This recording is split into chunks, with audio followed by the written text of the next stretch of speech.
Katmus menehi kekuatan Nendrono.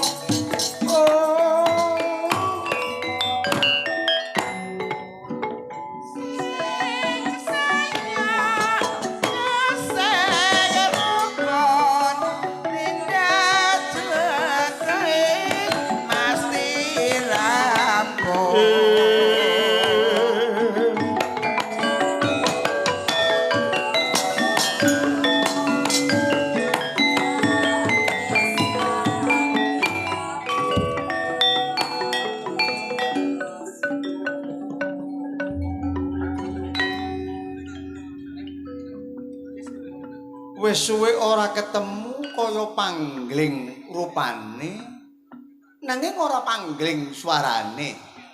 Apa bener iki putra pulunaku Raden Antasena kaya ngono? Iya, Wa.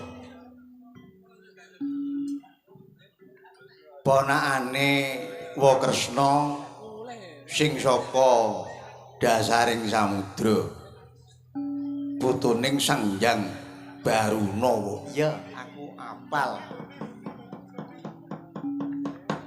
Bektiku tampanono ya, Wa. Ya Antasena, bektimu kang kunjuk marang Punwa tak tampa kanthi becik. Pangestuning Punwa genten tampanono. Dawuh kapundi wa ndadekno kekuwataning Antasena?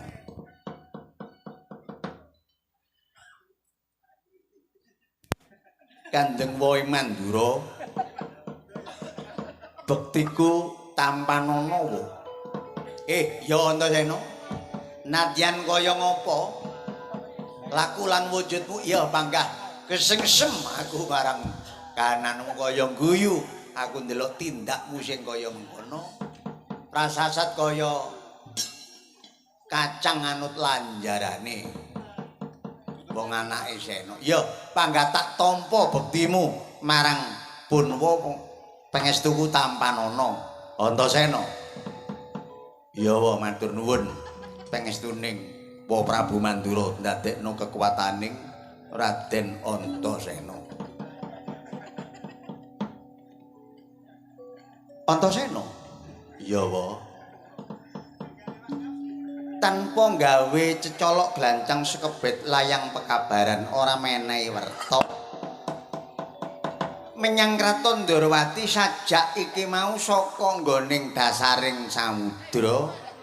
Apa saka wong tuamu lumajang, apa saka Kanjeng Wamu sinuwun ing negara Ngamarta kaya mengkono?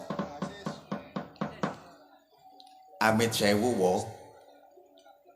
Umpama aku cerita rada dawa titik ngono kaya ngapa?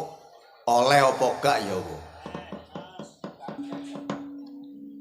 Waton sing mbok critakno iku mawa permana wigati tumraping Punwa aya ora dadi apa. Waduh. Rika krungu kabar apa, Wa? Lho, krungu kabar apa? Mosok rika gak krasa, Wa? Sik ta. Kok mawa kok jodi aku gak krasa apa? Apa sing aku gak krasa lah ngono. Lho mung sing tak rasakno ya apa wong gak krasa apa-apa. Waduh. Ilang rasane wong iki jane. Ngene lho, Wa. Critakno Antasena, rada dawa gak apa-apa titik. Masih buyar jam 8 ya gak apa-apa, maidhek ae. Amit sewu ya. Dadi Wa Bathara Kresna iku gak krungu apa-apa, gak ono firasat apa-apa, gak ono sing ngandani apa-apa. Mosok ujaring Mbok Bakul sinambiwara sak dawa-dawaning tali isih kedawa. Ujaring wong bakul nok pasar sambung sinambung nglakar dadi dawa tekan Ndarawati. Aku ora krungu apa-apa kok Antasena. Oh ya wis yen tak critakno. Ngene ya Amit sewu. Wong negara Ngamarta dina iki susah atine. Putra-putra Pandhawa padha ruba penggalihe. Susahing Pandhawa ruba ing Pandhawa apa? Susahing Pandhawa. Kacrita dina iki wis ana 8 dina Kanjeng Rama Werkudara iku linggar saka kasatriyan muntik tanpa ora ana sing reruh. Lah ana kedadian sing kaya mengkono Kakang Antarja, Kakang Gatotkaca, Golong Gilik padha ngupaya ana ndi panggonane Kanjeng Ramasena. Nanging tuna jungkat anggone goleki ora bisa ngerteni papan panggonane. Ana sing salah siji-wijining Irawan budal menyang gone klambe sireng. Wakne tuwek Semar ya ora roh ana ndi papan panggonane Kanjeng Ramasena. Ana sing budal Abimanyu budal menyang gone Sawu Jajar sowan ana ngarsane Eyang Byasa ing kono ya ora ngerti ana ndi papan panggonaning Kanjeng Rama. Lah eling-eling lalakon sing kaya mengkono wong anak iku ya mosok tinggal meneng ae. Wong Antasena ya anake Kanjeng Ramasena. Aku gopoh ya mbelok goleki. Wetan pol notok menyang kene mbelor kono. Takon tuwek-tuwekane wong mbelor kono ya garo. Ngawedul nang guwa kono. Tuwek-tuwekane wong guwa ya gak roh bapak ana ndi. Ngawalor ngono nang gone sedayu kono. Pungkasane gak ana sing roh ana ndi papan dununge. Bapak iku ana ndi? Barang aku meneng ana prapatan lenger-lenger. Lho kaya-kaya pikiraku iku ana sing mbisik eling marang dulure bapak sing ana kraton Ndarawati Kanjeng Sri Nalendra Bathara Kresna. Lah mulane aku njog ana kene mau sak perlu aku kepingin takon bapak ana endi saiki ngono. Antasena? Iya, Wa. Padha kabeh ora ana sing weruh, padha kabeh ora ana sing bisa nyritakno Yayi Werkudara ana ing ndi papan dununge. Yen ngono wong tuamu dina samengko kasengker dene jagat peteng dedet ora ana sing katon ana ndi papan dununging wong atuamu. Amit sewu ya. Teka kurene mang durung budal wis tak pikir, tak rangkep, tak wolak-walik. Mergo sing tak parani iki dudu manungsa sembrono, dudu manungsa biasa. Ratu ing Diwarawati Sri Nalendra Bathara Kresna, Sri Wiji Nalendra Ratu Bathara Dewa Kres landhep no bening landheping pamikir beninging manungsa manungsa pandal maning Sanjang Sumang paniti sing Bathara Wisna kang duwening kawicaksanan. Lah mula bener tekaku rene wong kang nandhang kawicaksanan iku kena dijaluki pituduh. Mula anggonku gula yaku nyara widekake ana ndi papan dununge Kanjeng Rama bener tekaku ana ing kraton Diwarawati.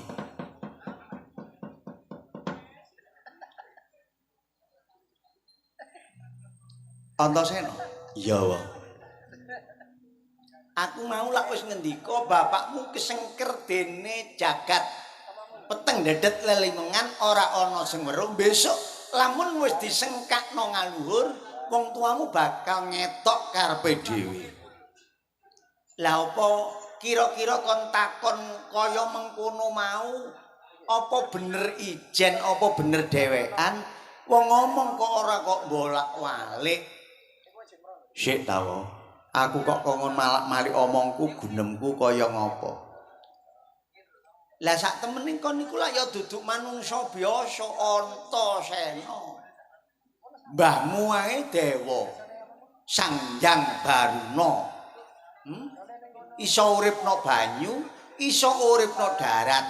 Ilatmu dobel, ilatmu ngepang, pratandha sliramu iku tedhak turuning Sang Hyang Naga Raja Basuki kang ana kayangan Sat Pertala. Yen ngono Antasena ya padha karo Kresna, ya duwening kawaskitan, ya duwening kalantipan, ya duwening panggraita kang lantip, indriya waskita ing semu, alusing panggraita lenceting wicara. Kresna padha karo Antasena. Waduh diwalik wong. Amit ya, Wo. Ngendika sing kaya mengkono iku aku ngrumangsani aku dhewe iku ya ora ketok. Bapak iku ana ndi? Aku ya ora ngerti kok. Lho, lak ngono apa padha. Dereng-dereng kan niku kaya nyacat wong. Kongkon dhewe ya gak ketok buktine ngono. Iya ya, gak ketok.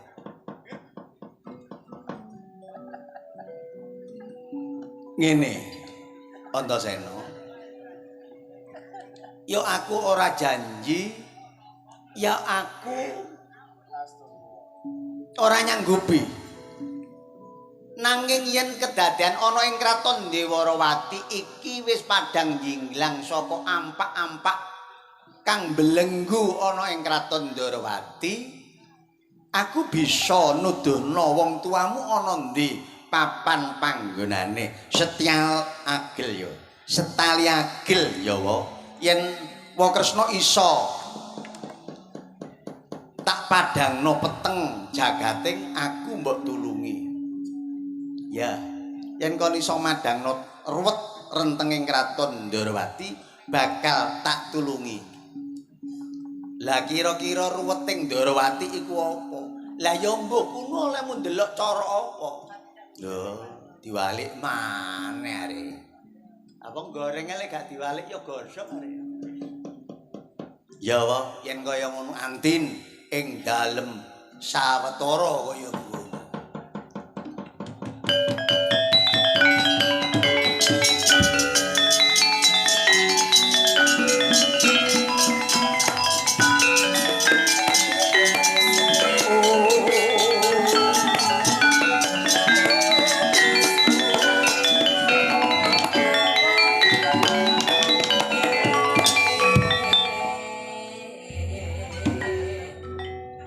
Wis wae. Lho. Panjenengan insune lek meditasi ku suwe, ngenepno ati supaya tenang iki suwe. Ati supaya tentrem iki suwe. Lah awakmu kait sendakep kok wis iku ya ngopo? Lah iki apa kok? Bedane wong jadam karo wong sinau. Lha iki. Kecilik nganti tuwek sinau gak iso-iso. Tapi aku iku mlebu wong jadam kok kadang belajar pinter karepe dhewe. Ya. Apa? Ngene wae. Sing garai ruweting rika iku duduk mergo apa-apa. Sing garai ruwet peteng metengno jagating Bathara Kresna iku tamu sing teka ana kene. Lah tamu saka endi? Lah tamune ana mburiku iki. Ya iku dalaning peteng dedet Ndarawati. Waduh, sapa iki?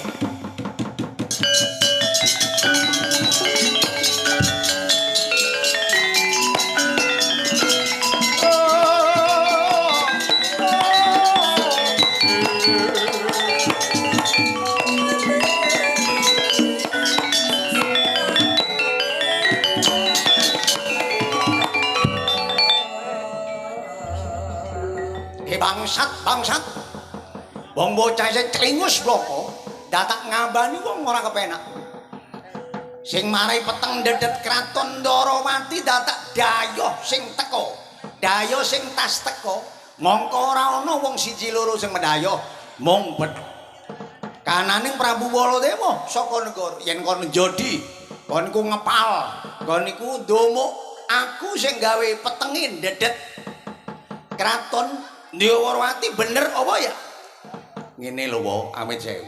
Wong iku melasi dibelonyo jeruk pecet.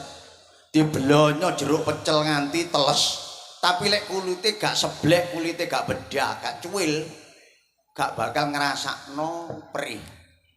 Tapi wong iku lek diblonyo jero pecel titik tapi kulite mlentes mesti perih kaya Kandeng Baladewa ana ing kraton Mandura kaya mengkono. Waduh no. Saiki ngene. Tinggal weleh wis. Kon ngguku coro iki ta. Ngguku marang pun Kakang. Yen kon ngguku pun Kakang, aku njaluk dina semengko tak silih Sanjata Cakra Wiludeksina kan kinarya dadi usadaning praja. Yen pancen kon niku ngguku marang pun Kakang, mbok anggep aku wong tuamu minangka dulur tuwa ganti sesule wong tuwa. Nanging yen sliramu ora gelem maringake pusaka ana Prabu Baladewa, lho dadi banyu ora bakal nyeduk, dadi godhong ora bakal nyuwek. Dina semengko aja ngakoni dulur yen pancen orang menehno pusaka ana ngarsaku. Waduh. Koko Prabu, kula paringaken kula nggih dosa, mboten kula paringaken nggih dosa panggah kula gemi mboten badhe. Kula paringaken putuk elatalah, ora dulur-duluran jen kaya ngono.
Antasena kaya ngopo ngger?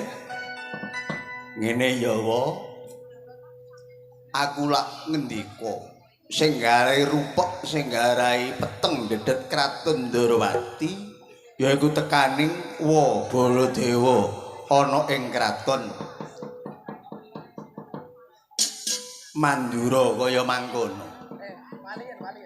Sak temene ngono apa iku mangko? Ini Antasena. Kakang Baladewa ngendika ana kraton Mandura iku kena wewelek, kena aratan, kena cobaning jagat, akeh wong roba, akeh wong lara, akeh wong kang tumekaning pati durung sak mestine. Lah ing kono Kakang Baladewa takon marang wong pinter, bisa waluya jati winuni temahing mulya jati winisesa. Kudu tinumbalan nganggo pusaka Cakra Wiludeksina kaya mengkono. Lah pusaka Wiludeksina iku kasengker marang panjenenganing ingsun, ora bakal uwal saka angganing pribadi kaya mengkono, ora bisa aku maringake. Lah iku apa? Ngene ya wa, aku kadung sanggup marang mriku. Sanggup sing kaya ngapa? Ngene. Setali agel mau yen aku bisa madangna kraton Ndarawati, wa Kresna gelem nduduhna ana ndi papan dununging Kanjeng Rama Sena kaya mengkono. Iya, kaya mengkono. Aku takon yo. Rumangsane wa Kresna Prabu Baladewa iku mang cahya apa sejati? Ngendika Baladewa sing teka kene mang Baladewa Cahya apa Baladewa sejati? Antasena. Yen nurut rasaku Baladewa kang teka kene kok ya kaya cahya kaya lah bener. Nah nek ngono Rika ngarani bener, aku ngarani bener. Tangan Rika ndi wa? Iki tanganku. Asal ngono. Padha benere. Wis anggene. Antasena ora esuk ora sore. Lamun sliramu bisa madangno kraton Ndarawati, bakal tak domok wong tuamu ana ndi wae. Kantun pinarak, tak padangne jagat Ndarawati.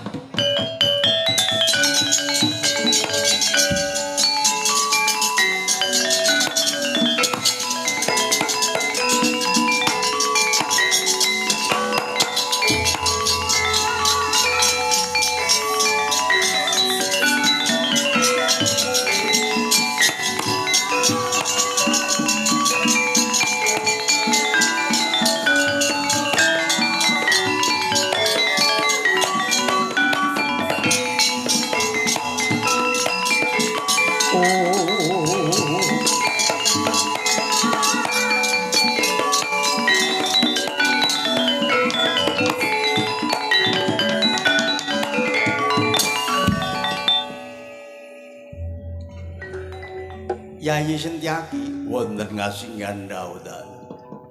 Ana-ana wae. Nadyan to ana apa-apa Yayi? Ayo derekno aku mlebu ana ing sanggar pamelengan.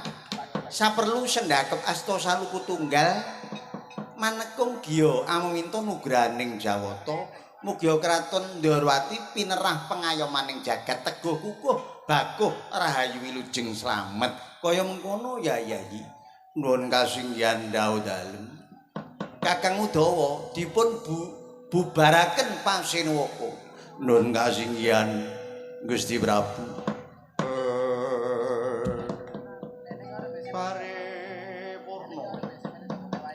Paripurna palenggatang kraton Ndarawati. Lamun Cinandra saking Mandra kadya tlutur rerancakan.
srewut gong kadukul kayu breteng mong angin-angin gunung-gunung linggih prabawaku gunung monyo segara ito gunung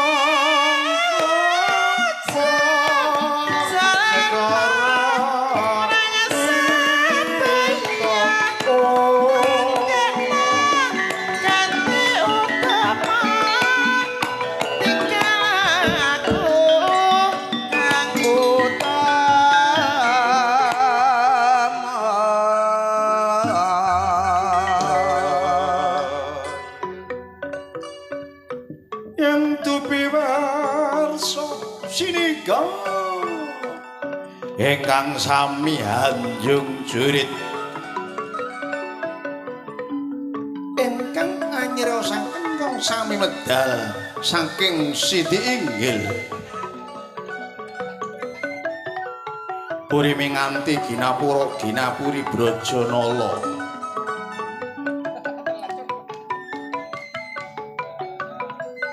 bale werti lawang butulan alun-alun kidul waringin kurung Prawadya bala ingkang sami lumampah medal saking Kori katon selo bergiti selo arane watu bergiti semut prasasat kaya semut ingkang lumaku ana ing sela-selaning selo andalitir candrani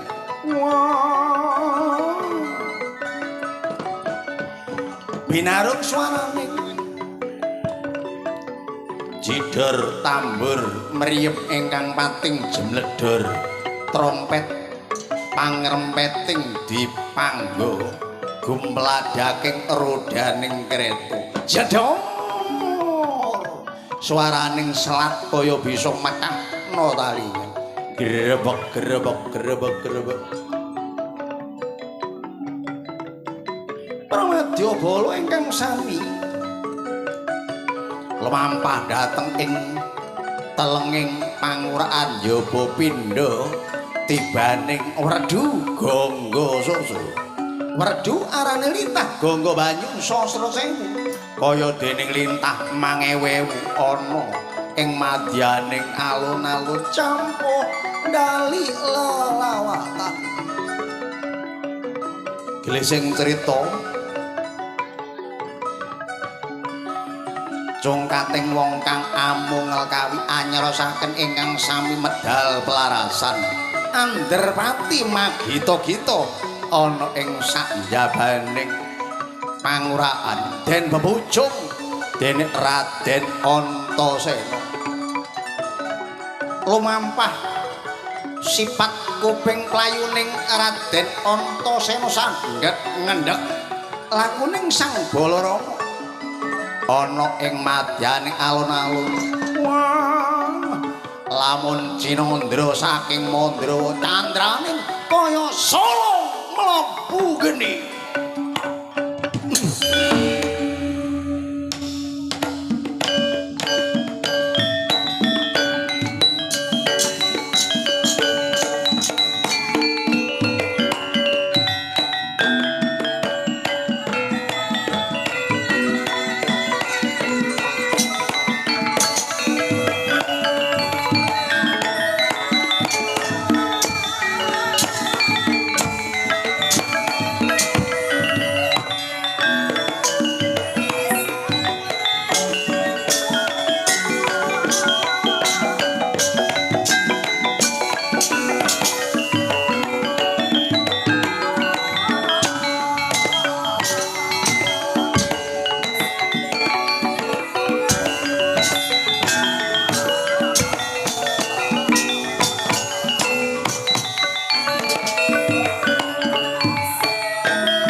Ono prang warna-warni Batakira gontor matarum Jermananang cipta Indra Brahma Raja Uruping geni ngalat-alat Pandawala Sondo langkos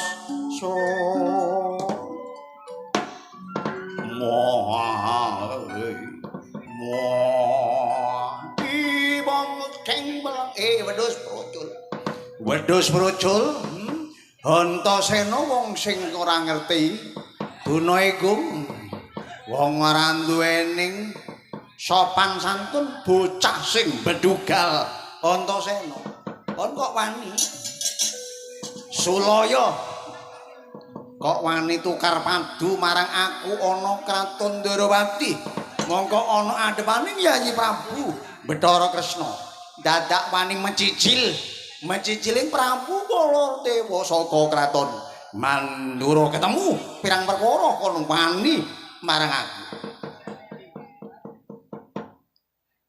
ini ya Allah dhisik anane wong tuwa diwaneni arek cilik ya iku mestine wong tuwa ana lupute lek ana wong gerang ditabok arek nom-noman berarti wong gerang iku rada mletho lek aku nabok sik gak ngantem yo gak umpama aku gak seneng karo wong ayang-ayang riko tak dilat modar bongkon Antasena kandhene iku butuh apa kandhene butuh apa kok wani ndomak-ndomuk nuduh aku kang gawe petenge Kraton Ndarawati sak temening apa sing tak lakoni kok Ndarawati ngati peteng dedet iku kaya ngopo ngomong terus apa alasane Ndarawati kok peteng ngono ya yen sliramu ora bisa nuduhno apa sing marakno peteng dedet Kraton Ndarawati ora sungkan marang wong tuamu tak bekuk gegermu ana kene puklek ya ben iya gak apa-apa ngene wae aku melu ngomong tekaning Baladewa rene mang lak nyilih golek silian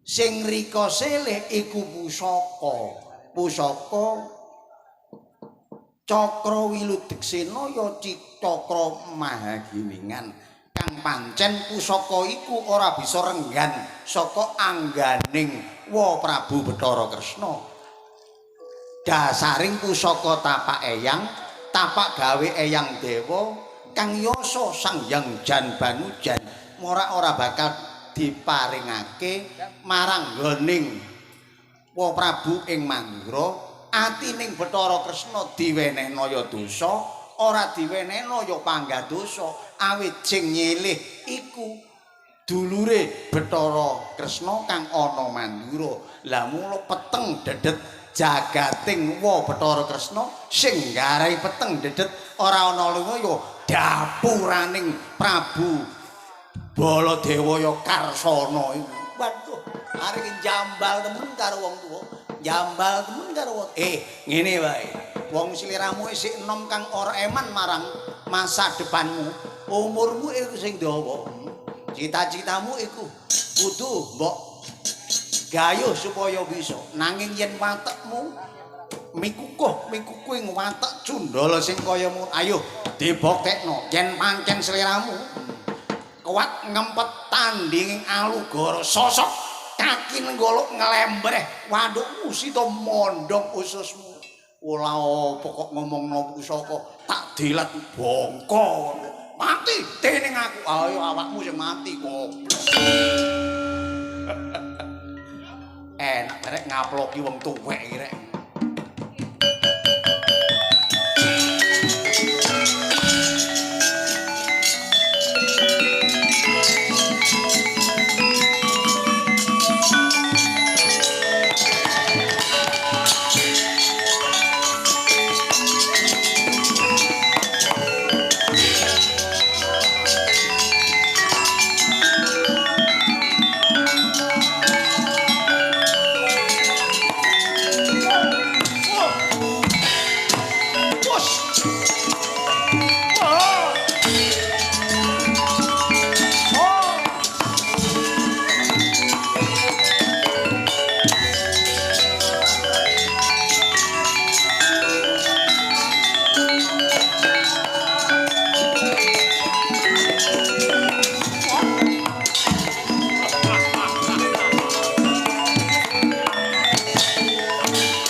wetan kopeng ilang tanpa pamit ayo kabuncang dateng tebih ngayudaning Sang Karsana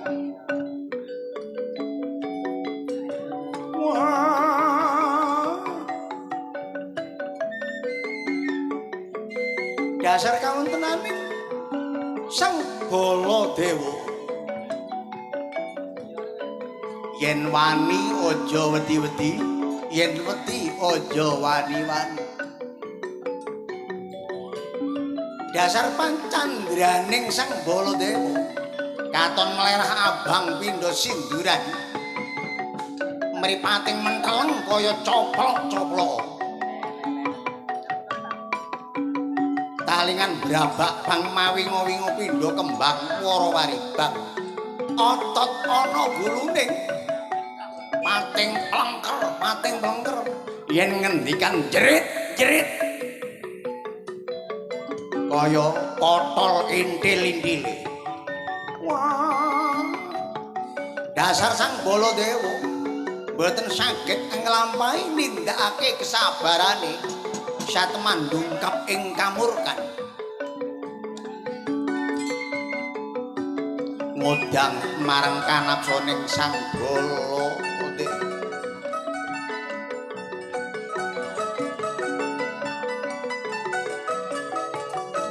mila rumangsa kewirangan lamun kejodi yudaning kelawan Antasena mundur dateng ing plagan munduring boten teges kalah nanging mundure pados papan kanggo nentremaken diri sanubari saperlu ing ngriku nentremaken panggalih sendakep asta saluku tunggal sendakep to sampun tunggal kumpul kaya wong mati-mati dasar mandeng pucak ing grana pucak-pucuk grana ero amung sajuga ingkang sinitiku ngengeti tau tate kaparingan kenugrahan pusaka alugara nalika mertapa ana ing Garaja Kancil pinarengan pusaka kaki nenggala dening Waradewa rangkep kekuwataning Sang Baladewa yen raganing ringkih ing mriku smedya mbethot kembang turi den liga-liga saking bedhoring pusaka maju ana ing paryodan guyuk lakak-lakak mandeng pucaking sarana Raden Antasena kecandhak astaning Sang Baladewa arsa den tunjepaken kaki nenggala nanging tuna jungkat anggone nunjepaken Raden Antasena ora tumama sawening bangsa landhep prasasat ketul ana raganing Antasena iladalah Antasena iki sing kok njaluk wong nonoman ora duwe tukul sosok kaki nenggala tata ngomong budaya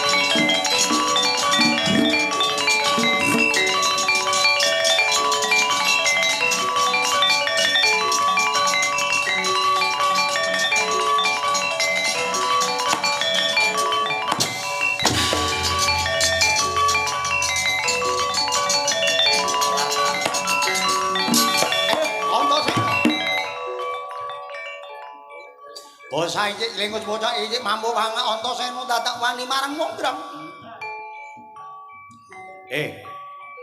Ngelmi engko Antasena. Engko ambek kaki nenggala sosok kaki nenggala waduh pun gondong wis. Aja ana wani karo satriya ing bot. Tanah Merah Surabaya. Wah, tak sosok dodomu iki to. Lakon ngligo kasku. Antasena. Maju deh, maju. Maju lekane aku tampan ngono. Kaki nenggala